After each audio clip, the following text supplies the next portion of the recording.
and welcome back to this tutorial series where we are going over the various settings within Fantasy Grounds Unity in relation to configuring a given campaign. In this video, I'm going to cover the last type of extension that currently exists for Fantasy Grounds Unity at the time of this recording, and that is the community extensions. In addition to those extensions published by the modules that you have purchased, you can also add in custom extensions, be they ones that you yourself have created or ones that someone else has been publishing. I'm not going to go through the process of covering how to create a custom extension here, as to be honest, I have not worked my way up to that level of being able to do so, and it's well outside of the scope of this particular topic, as this is really about how do you use them, not how do you create them. However, the official Forge site, the Fantasy Grounds forums, as well as the Dungeon Masters Guild sites all contain extensions that the authors have put up for your either free or a small fee. I'm not going to indicate a preference to any of those sites, as I believe that they are all very valuable resources, but the Forge does have one advantage over the forums and the Dungeon Masters Guild sites. Whenever you select or purchase an extension within the Forge site, it will be automatically downloaded the next time you choose to run the Fantasy Grounds Unity Updater utility, as the site itself has been integrated into that particular utility.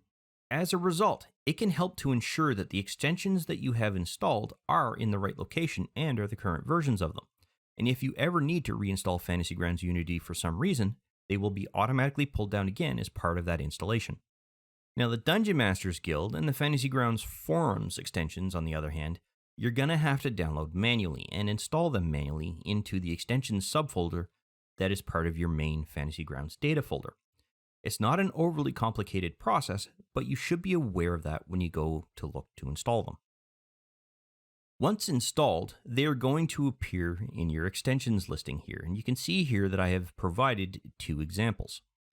But as you can see here, they are not always going to have the feature tag in front of them. They are just simply going to be representative of whatever name they happen to have.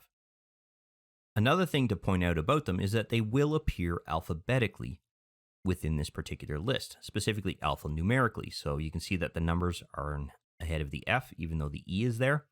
If there was an extension that had started with a P, for example, it would be located between feature and theme. But that just gives you an idea that you should be able to find them relatively easily once they're loaded into your extensions list. Now, the 5e advanced effects, I apologize, I can't remember the author who had provided this particular one. This was provided through the Forge site.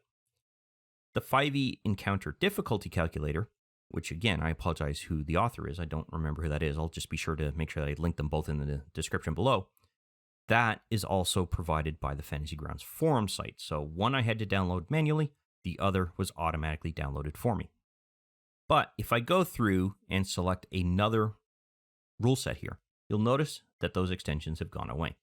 And that is because these two extensions are specific to 5th edition. Now granted, I chose an obviously named extension here for that particular purpose, but it gives you an idea that not all extensions are going to be compatible with all rule sets, although an extension can be compatible with multiple rule sets.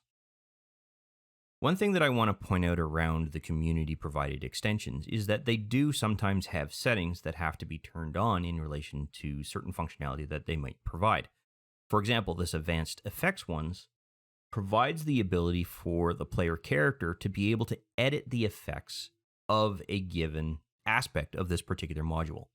So as a result of that, you need to ensure that you double check to make sure that there are no settings here, but also understand what those settings turn on and off.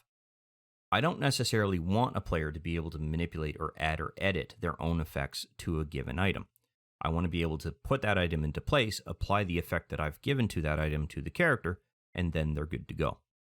Now, the last thing I really want to point out before we move on to the next topic is to bring up something that I know can be a little bit frustrating to deal with. The best way to enable an extension is one at a time, and then simply load Fantasy Grounds Unity. And that is because you will be able to very quickly identify whether that extension is either going to work or it's not going to work.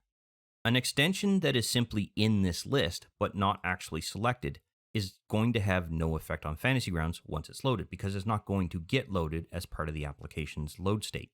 But once you select it, at that particular point in time, the application is going to load that feature in addition to all of the other aspects that it's got to load until it gets into the official functional Fantasy Grounds Unity GUI. And the reason you're going to want to enable one of them at a time is simply because if you enabled a bunch of them all at the same time, and something doesn't seem to be working right from that particular point on, then it's going to be very problematic to figure out which extension broke the application without going through and enabling them one at a time anyway. This way, you avoid the frustration of trying to work out what extension is causing the issue, because it's going to become relatively obvious the moment you enable a given extension, load Fantasy Grounds up, and do a couple of quick tests to make sure that the things that you normally would do throughout a particular active campaign, including character creation, all work without issue.